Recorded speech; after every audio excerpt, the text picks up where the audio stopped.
Hi babes, welcome back to my channel. Thank you so much for returning. You guys are amazing. If you're just finding me for the first time, hi, I am HD Signatures. I am a professional makeup artist, a content creator in Lagos, Nigeria.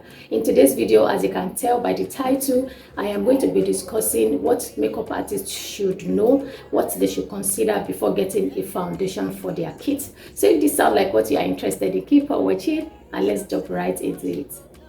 When building a professional makeup kit, especially focusing on foundation, it is important that you consider these factors to ensure that you accommodate a wide range of clients, and at the end, you will get the best result out of it. So guys, here is my list of what you need to consider as a professional makeup artist before you go ahead to get a foundation in your makeup kit. So guys, what will influence your foundation purchase for your professional makeup kit is skin type. So this is going to be the first factor on our list. You need to consider how many skin types we have out there. This is what will help you get foundations, because you are going to be coming across different range of clients with different skin tones and different undertones. So there's difference between skin tones and skin undertone. So we have from very light to dark and to dark deep. That is what skin tones is all about. The skin undertone is that golden, yellowish or warm red you are seeing underneath someone's skin tone, and that is what dominates the skin tone basically. When you look at somebody, either the skin is golden or the skin looks pinkish or it looks warm or red, this is what an undertone is. You also need to make sure the foundation you're going to be getting caters to different undertones and different skin tones. If not, it's going to make the person look funny and look unflattering on their skin. Knowing the different skin types we have out there will help you when it comes to your decision in buying a foundation. We have different type of skin. We have oily skin, dry skin. The skin is not oily. The normal skin is, it's not too oily and it's not too dry.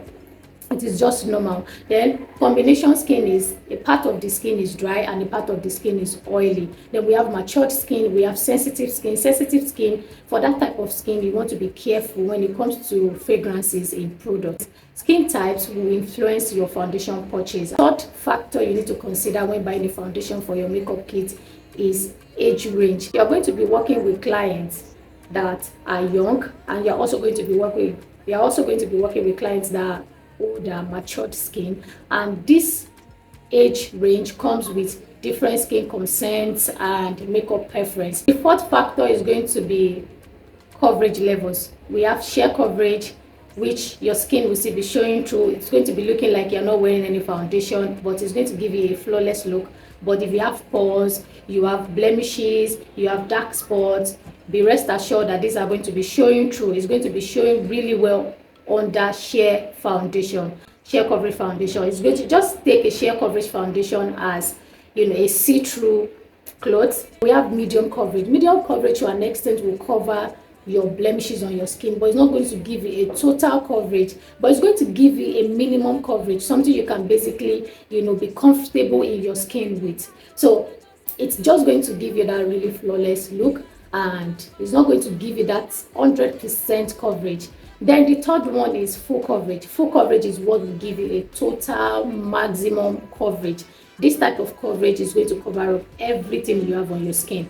Your blemishes, everything you have on your skin is going to cover it up. And I always advise that you pick a shade that goes well with your skin tone so that it can mimic your natural skin, giving off flawless finishing. Also, you want to look at finishing. We have dewy finishing, we have matte finishing, we have satin finishing. Satin finishing is a balance between matte and dewy. Dewy finishing is where your face is dewy, just as the name implies, dewy. And matte finishing is usually for people with oily skin, because it's going to make your skin surface matte. It's not going to show off that oily or greasiness. But for dewy is usually for people that have a dry skin. But applying the dewy foundation on someone that have a dry skin will compensate for the lack of the production of sebum in their skin. The dewy foundation is for someone with a dry skin, matte finishing is for someone with oily skin, and satin finish could be applied on someone with oily, normal skin. So mature skin can also benefit from satin finishing and dewy finishing, but you have to do it in moderation. So the next factor to consider when getting a foundation for your professional makeup kit is formula and format. So we have liquid foundation. This is widely used because it is easy to apply. This type of foundation formula, it is versatile and it is suitable for most skin types. So I mean, basically this is what most makeup artists uses on their clients. We have cream foundation. This is suitable for dry skin. We have powder foundation. This is ideal for someone with oily skin. We also have stick foundation. Some stick foundation comes creamy, some comes with satin finishing to it, and we also have serum foundation. This is where BB cream, CC cream and all of that comes in. So this can be used. This is ideal for a matured skin because it has a lot of skin benefits, skincare in it, infused in it. So it's very beneficial to someone with a mature skin, or for anybody that wants to apply foundation that does not want too much product on their skin and still want their skin to show through regardless of the breakout they have on their skin. They just want to have that radiant finishing without necessarily looking for coverage. Sixth factor to consider is the ingredient. So any foundation that comes with SPF, that sun protecting factor, has an amount of protection. But for me, I would not say you should totally depend on it and skip out your sunscreen products. Make sure you apply your sunscreen. So if your foundation also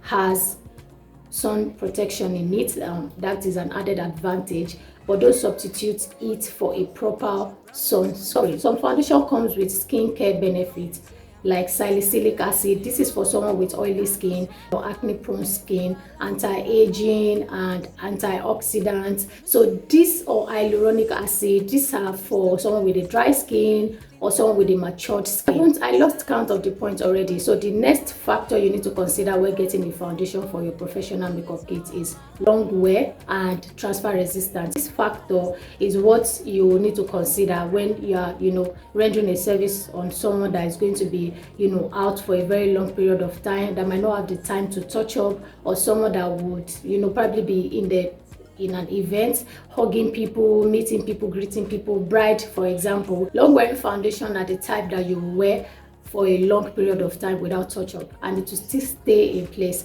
Then you also need to consider transfer resistance. This is the type of foundation that you will wear that when you are in an occasion, even when you hug somebody or it stays on, it doesn't rub off. Even when you hug people, it just stays in place and it doesn't transfer. So another factor you need to consider is application tool. With brush, we have different type of brush to apply foundation and it will give you different results. We also have sponges, we have beauty sponge, we have powder puff, and we also have fingers. Some foundation really work well with your finger because the heat in our hands will help melt the foundation into the skin and it will give it a flawless finishing. The next factor is price and budget, high-end versus drugstore. So I would say balance between investing in high quality products and finding affordable ones. So the next factor is to consider the skin tone of your client base. If you cater more to a particular demographic, you have to adjust your selection of shades to include more of those specific shades. If your client base is primarily Africans,